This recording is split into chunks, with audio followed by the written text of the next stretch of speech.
Баршаңызға қайырлы күн, достар. Бүгін сіздерге графский развалины деп аталатын торттың рецептімен бөлісемін. Бұл тортты мен ең алғаш рет кафеде дәмін татқан кезде ғашық болған едім. Ойыма бірден осыны рецептін түсіру керек деген ой келген еді. Мінекей сіздермен бөлісуге дайынмын. Бізге қажет ингредиенттер. Бұл қант ұнтағы қажет, және де 5 жұмыртқа. Бұдан біз қазір безе жасаймыз. Бұл бізде торттың корждары болады. Яғни торттың коржы безеден тұрады. Форманың диаметрі 18 сантиметр. Пергамент қағазын алып, қарындашпен осылай дөңгелетіп сызып алсаңыздар болады. Немесе мен сияқты осылай формамен жаңағы коржға салатын осындай орынды орналастырсаңыз болады. Міне дәл осылай жасасаңыз, оп-оңай дайындалады. Мен бір пергаментке 2 коржды пісіремін. Әзірше оның жаңағы орнын дайындап қойып жатырмын. Безені жасау үшін бізде ең басты нәрсе бұл құрғақ ыдыс керек. Қазір жұмыртқаның сары уызы мен ақ уызын бір-бірінен ажыратамыз. Ақ уызды салатын ыдыс міндетті түрде құрғақ болу керек. Алдын ала мен қағаз сүлгімен сүртіп алдым. Және де тап-таза болу керек. Ешқандай артық май, су болмау керек. Мінекей видеода көрсетілгендей ақ уызды осы үлкен ыдысқа саламын, ал сары уызды кейінге мен тоңазытқышқа қойып қоям. Міне бізде 5 ақ уыз осы ыдысқа салынды. Сары уыз әзірше бізге қажет емес. Одан кейін маска жасап, немесе печенье дайындасаңыз болады. Ақ уыздарды еспес бұрын шым-шым тұз саламыз. Бірақ ескеретін бір шайт, осы миксердің венчиктері де құрғақ болу керек. Су болмау керек. Егер су болса, ол езілмей қалады. Кішкене шым-шым тұз саламыз. Енді миксердің ең жай жылдамдығынан бастап араластырамыз. Әрбір минут сайын миксердің жылдамдығын көтеріп отырамыз. Осылай аппақ болып көпіреді. Енді аз-аздан қантты салып бастаймыз. Видеода көрсетілгендей қантты жай аз-аздан салып, жақсылап араластырамыз.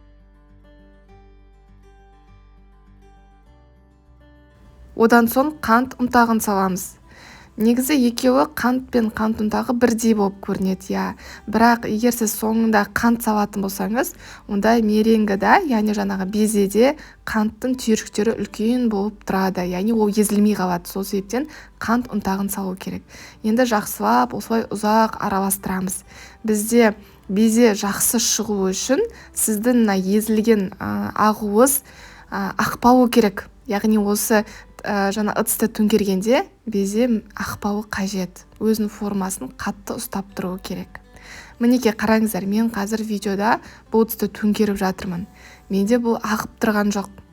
Жақсы формасын ұстап тұр. Мінекей дәл осылай араластырдық. Енді кондитер қапшығына саламын. Егер сіздерде кондитер қапшығы болмаса, жай ғана целлофанға салсаңыз болады. Немесе қасықпен пергамент қағазына жақсаңыздар да болады. Оның ешқандай айырмашылығы жоқ. Енді осы пергамент қағазына біз жаңа 2 дөңгелек сызып қойдық. Соның бойымен осы меренганы салып шығамыз. Бұл біздің қамырымыз секілді, бірақ піскен кезде безе болып піседі. Ол осы торттың коржы болып табылады. Корждар қатты қалың болып кетпес үшін кондитер қапшығын басын жаңа қиған кезде 1 сантиметр болатындай қылып қию қажет. Мінекей дәл видеода көрсетілгенде осылай жасасаңыздар, сіздердің корждарыңыз әдемі болып шығатыны сөзсіз.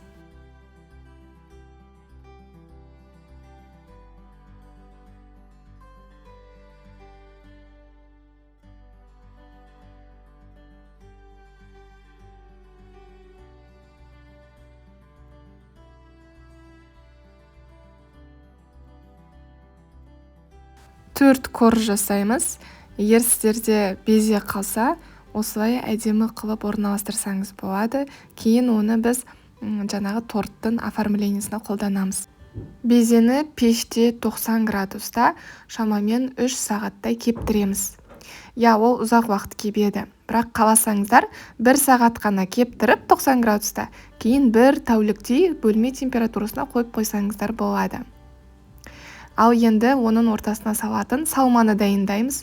Черносливті өте ұсақ қылып тураймын, және де жаңғақтарды да дайындап қойсаңыздар болады. Бірақ бұл міндетті емес. Кремді дайындау үшін бізге мен қаймақты пайдаландым. Негізі кілегейден жасалатын крем өте жақсы үйлеседі. Менде қаймақ кремінің рецепті каналымда бар. Жай ғана қаймаққа қант ұнтағын салдым, және де араластырдым. Міне осындай әдемі болып шықты біздің крем дайын. Бірақ бұл кішкене крем сұйықтау болып шығады. Кілегейден жасалатын крем өте жақсы үйлеседі. Кремді тортты жинар алдында жасаңыздар. Алдын ала жасап қоюға кеңес бермеймін. Мен салмаға чернослив және де осындай жаңғақ саламын. Және де біздің безелер дайын, өзінің формасын керемет ұстап тұр, қытырлап тұр. Бірақ безелерді алған кезде байқап алыңыздар, ол кішкене сынып кетуі мүмкін. Енді әрбір коржға 2-3 қасықтан осы кремді саламыз, және де оның ортасына дайын салмамызды да саламыз.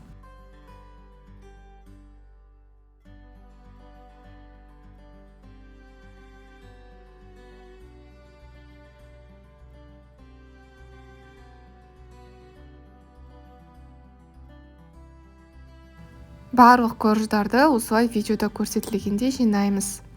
Ең басты нәрсе, пергамент қағазынан меренгені алмас бұрын ақырындап жайлап алдыңыздар, өйткені ол тез сынып кетуі мүмкін.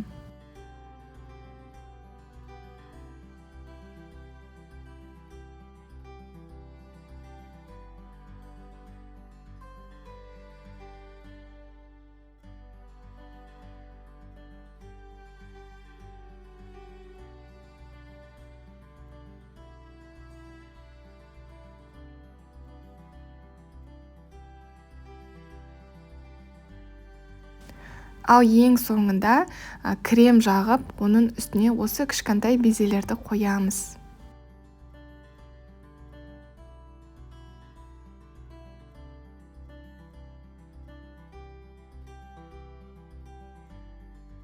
Мінекей біздің тортымызда дайын болып қалды. Байқасаңыздар, бұл торттың жасалуы өте оңай, және де барлық ингредиенттер әрбір ханшайымның ас үйінен табылатыны сөзсіз. Міндетті түрде бұл тортты жасап көріңіздер. Сіздерге ұнайды деген ойдамын. Бұл тортта 1 грамм ұн жоқ, сары майда жоқ. Қалауыңызша қантты аз қылып салсаңыздар да болады. Маған торт қатты ұнады. Дәмі өте керемет болды. Міндетті түрде жасап көріңіздер. Сіздерге ұнайды деген ойдамын. Егер видеоны соңына дейін қараған болсаңыздар, міндетті түрде комментарийге жазып кетіңіздер. Мен өте қатты қуанып қалам, және де өте көп рецепттер болады деген ойдамын. Мені Instagram парақшама да тіркелуді ұмытпаңыз. Жоғарыға Гүлжанат Нұрушева деп Instagram парақшамды жазып қойдым. Достар, менің каналыма тіркелген соң, мына жерде қоңыраушаның суреті бар, колокольчик, соны басып, все дегенді таңдаңыздар. Сол кезде мен әрбір салған рецепттерімді жіберіп алмайсыздар. Және де жоғарыда плейлист деген бөлім бар. Егер соны бассаңыздар, бұл жерде ыстық тағамдар, тәтті тағамдар, таңғы ас, екінші тағамдар, салаттар, сорпа барлығы тақырыпшаларға бөлініп жасалған. Міндетті түрде егер қандай да бір рецепті іздейтін болсаңыз, осы плейлисттен оп оңай таба аласыз. Барлығыңызға сәттілік тілеймін.